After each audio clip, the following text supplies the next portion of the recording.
The silent guests. When I inherited Greystone Manor, I thought I'd struck gold. A sprawling estate in the countryside complete with a grand staircase, dozens of rooms, and antique furniture left untouched for decades. It seemed too good to be true. As it turned out, it was. The first night was uneventful, just the groaning of old wood settling and the occasional creak of pipes. But by the second night, I noticed something strange. The dining room table, which I'd left bare, was set for dinner, plates, silverware, even flickering candles. I laughed it off. Maybe a caretaker had come by, a gesture of hospitality. But when I checked the house the next day, there were no signs of anyone else having been there. That night, I decided to sleep in the master bedroom. The room was massive, dominated by a canopied bed with velvet curtains. As I lay there, drifting off, I heard it, a faint, rhythmic tapping. At first, I thought it was rain. But it wasn't coming from the windows, it was coming from inside the walls. I got up, flashlight in hand, and pressed my ear to the wall. The tapping grew louder, more insistent, and then it stopped altogether. I exhaled, trying to convince myself it was just the old house settling.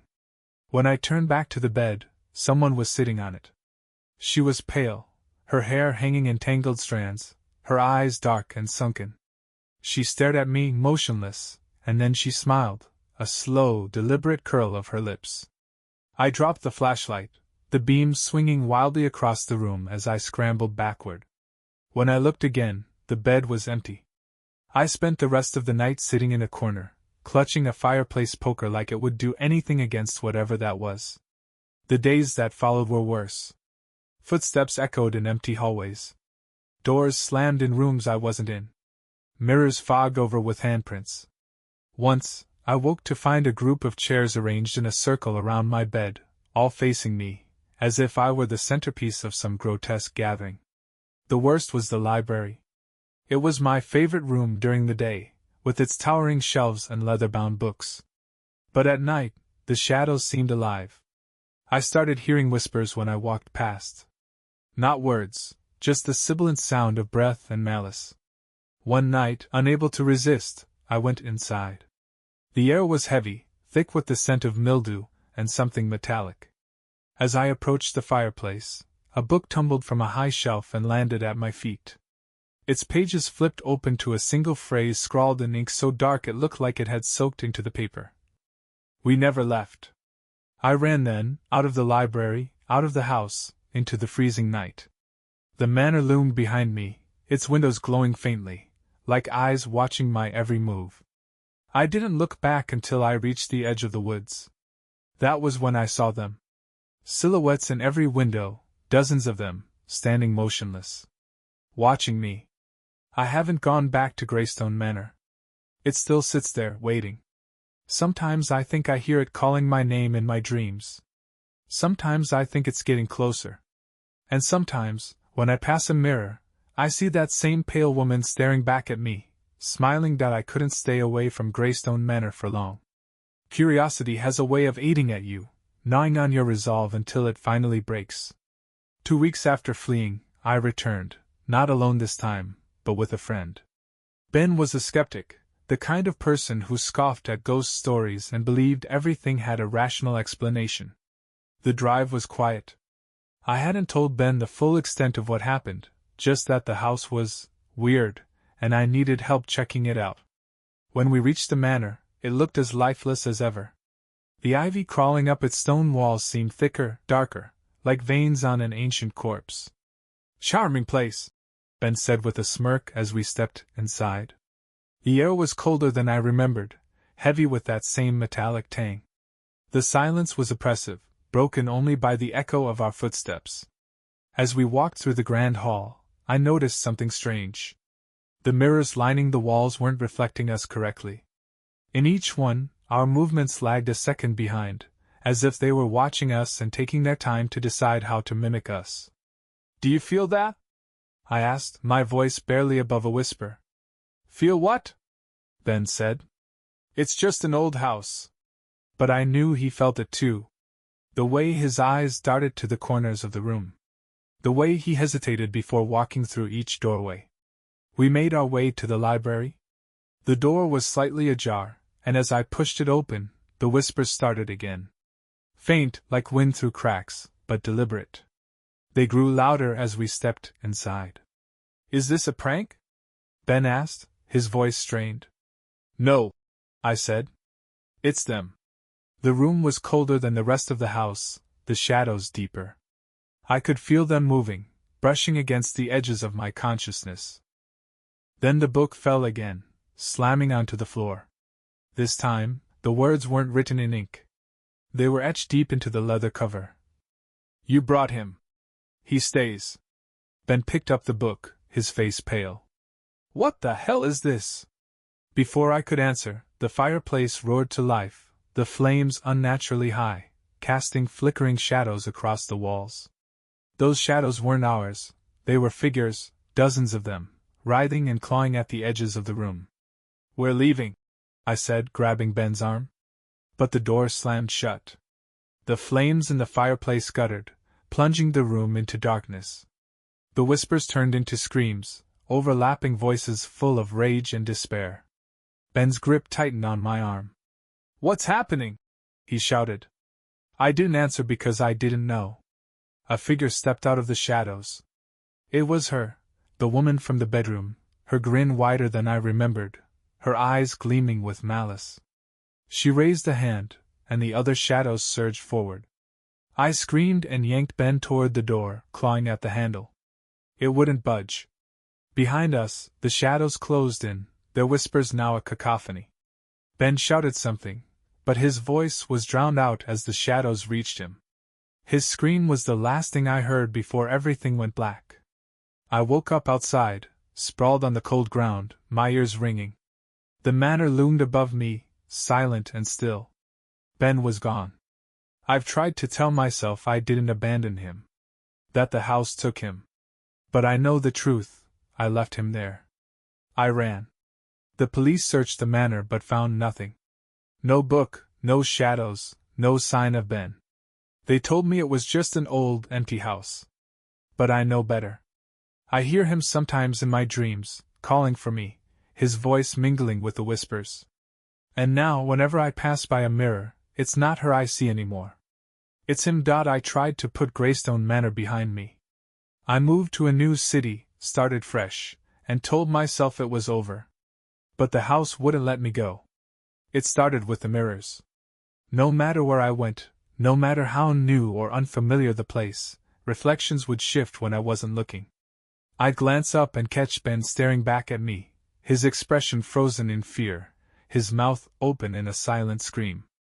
Then the whispers followed. At first, I thought they were in my head. But they grew louder, more persistent.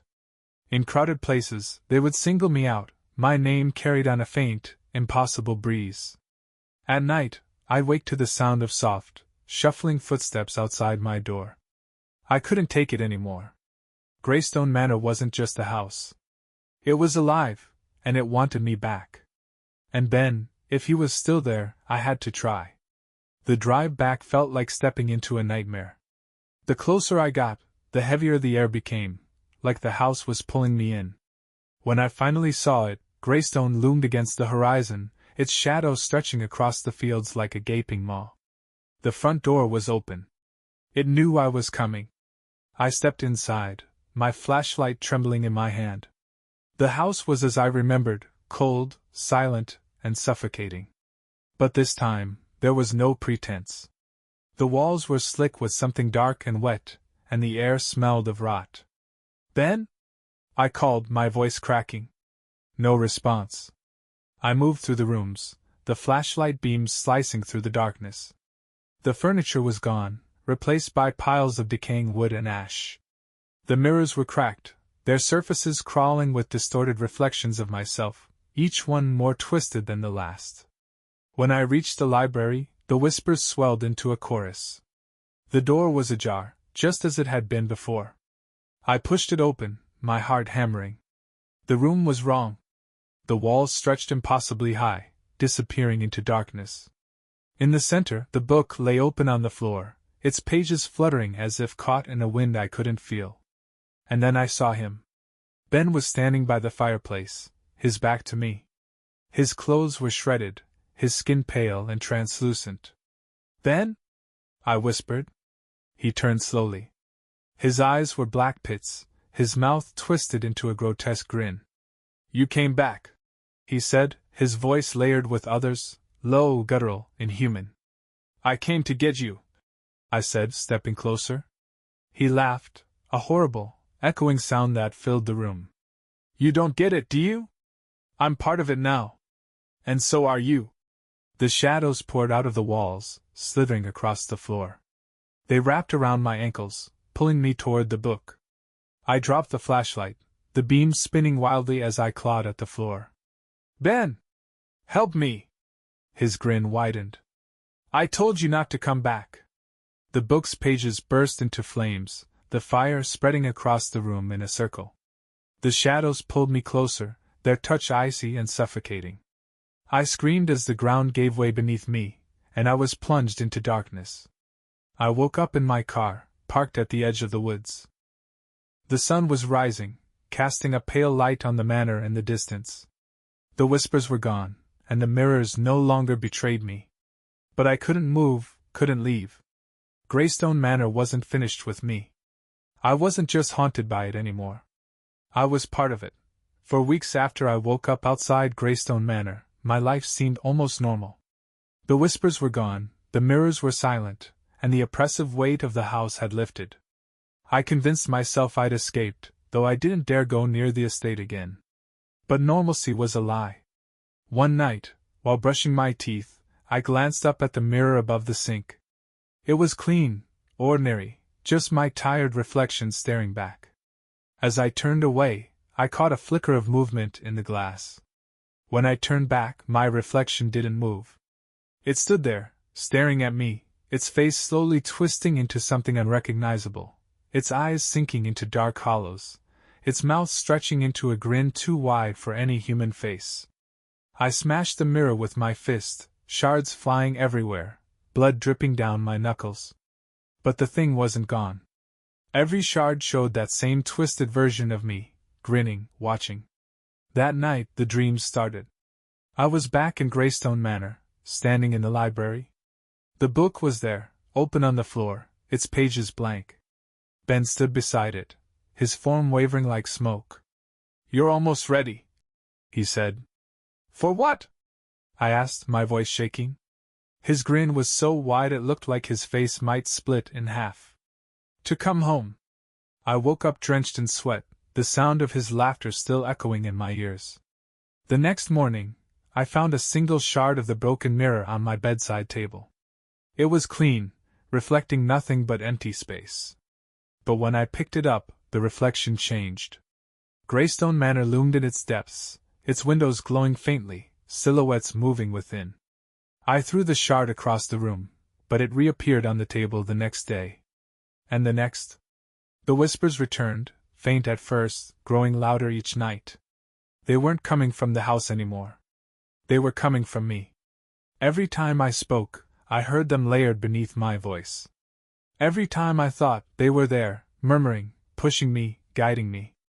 By the end of the week, I wasn't sure where my thoughts ended and theirs began. I finally broke down and drove back to Greystone. The house stood exactly as it had before, untouched by time or decay.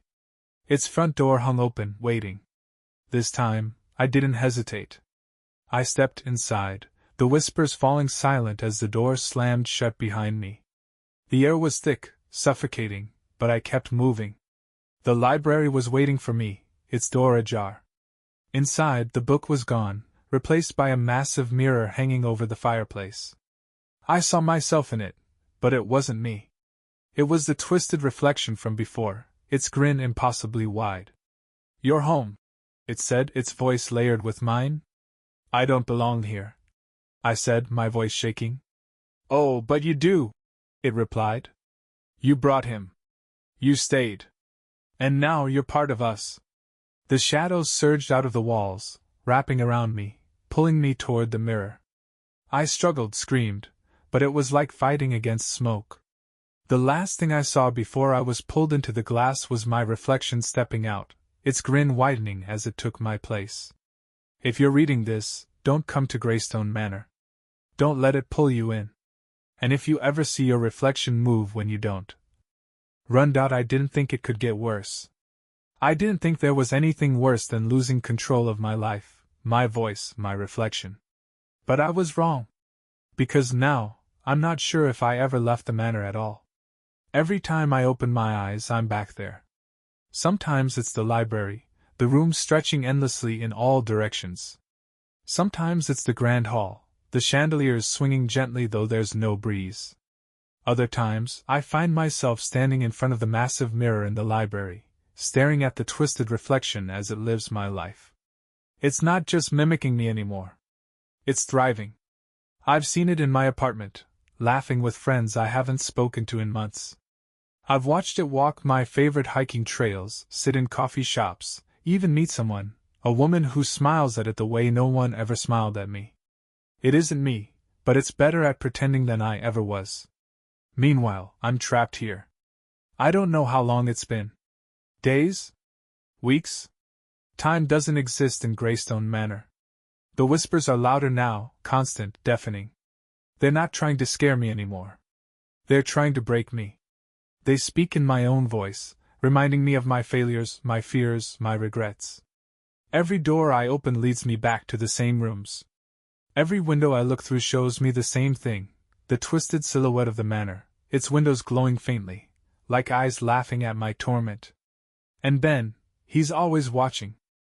He stands at the edge of my vision, grinning that awful grin. Sometimes he speaks, telling me I'm almost ready. But he won't say for what. Sometimes he doesn't speak at all, just stares. I tried to fight back.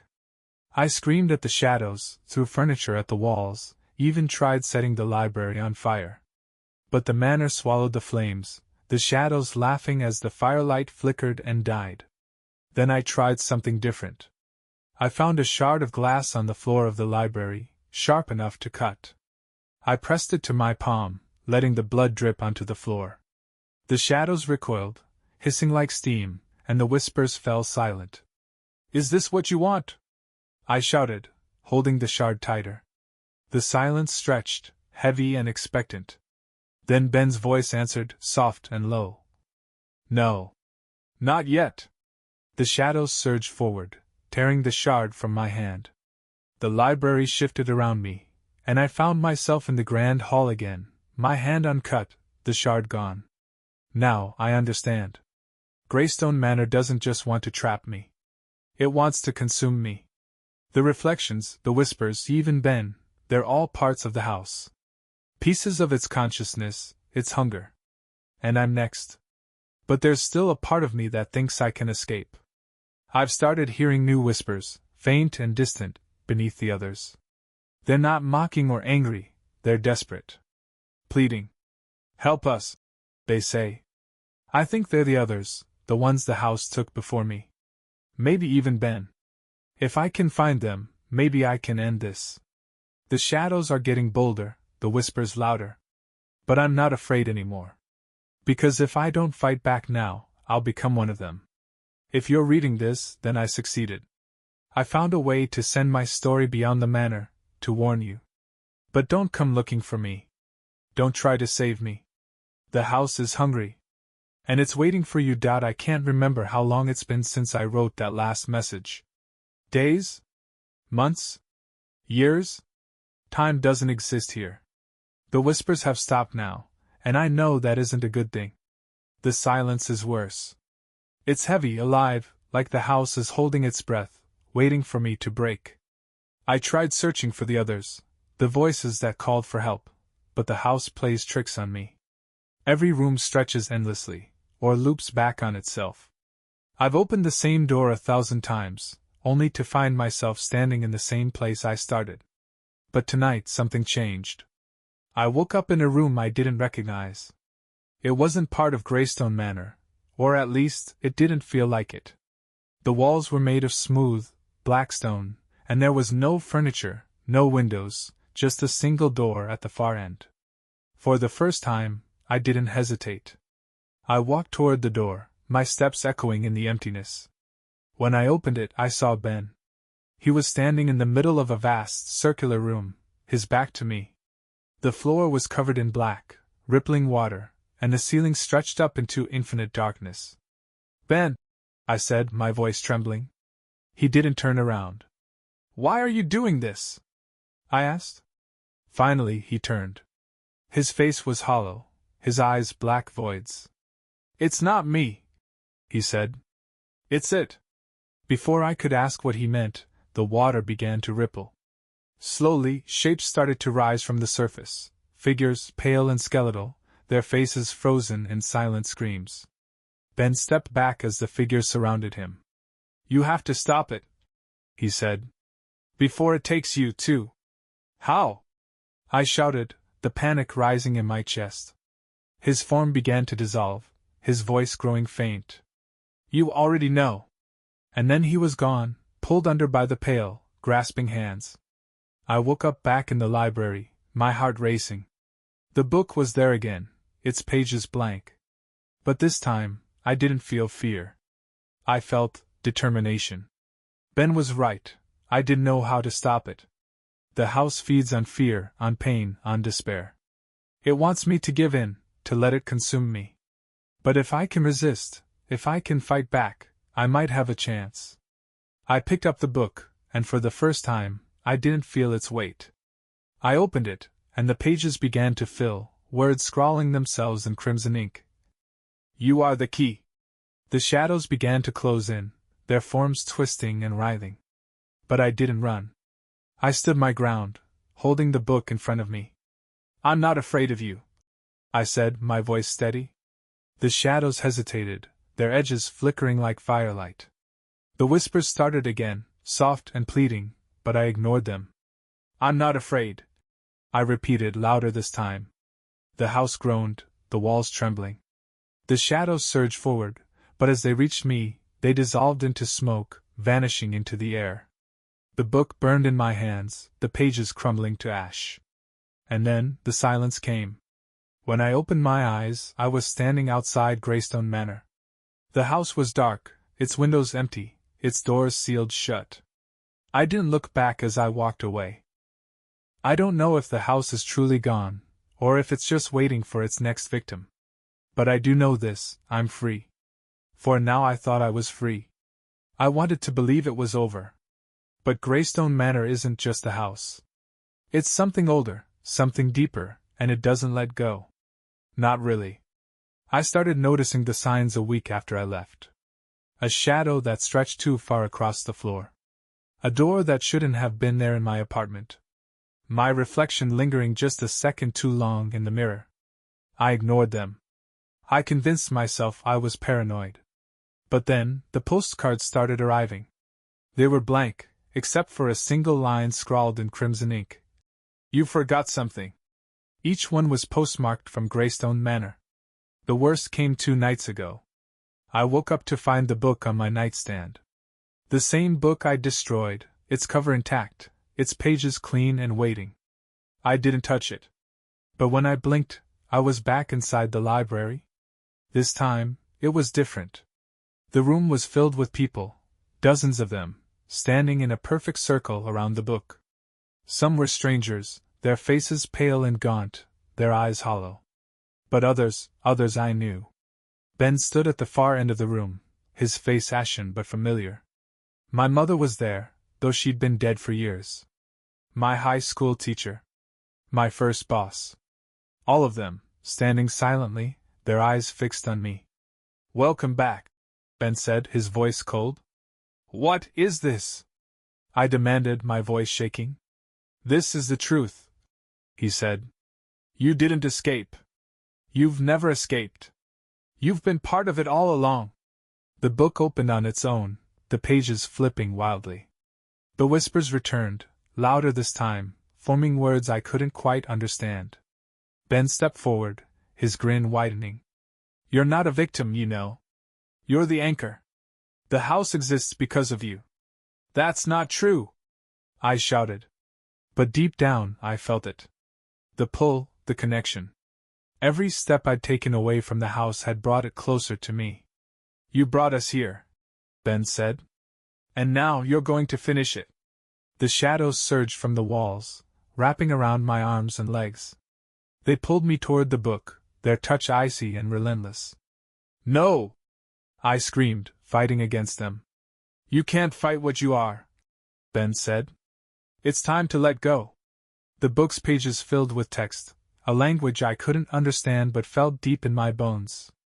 The shadows dragged me closer, the words glowing on the page, their light searing into my mind. And then I understood. Greystone Manor wasn't just a place. It was a prison, a machine, a living entity that fed on the souls of those it ensnared. But it needed me. I wasn't just its prisoner. I was its heart. I stopped struggling. The shadows paused, hesitating, as if unsure of what I would do. I reached out and touched the book. The whispers stopped. The shadows pulled back. Ben's grin faltered. What are you doing? I'm ending this, I said. The book burned under my touch, the flames spreading across the room. The figures around me screamed, their forms dissolving into ash. The library trembled, the walls cracking, the ceiling collapsing in on itself. Ben's voice was the last to fade. You'll destroy us all, he said, his tone a mixture of rage and fear. That's the point, I whispered. When I woke up, the world was different. Greystone Manor was gone, every trace of it wiped from existence. The town where it once stood was now an empty field, the air warm and still. But I could feel something else. The weight. The presence. I'd destroyed the house, but its essence had stayed with me. I wasn't free. I was the new anchor. Now wherever I go, the house follows. It doesn't need walls or doors anymore. It's part of me, and I'm part of it. People disappear around me. Shadows stretch too long. Whispers follow me in the night. I destroyed Greystone Manor, but I unleashed something worse. If you find this story, if you see me, if you hear the whispers, run.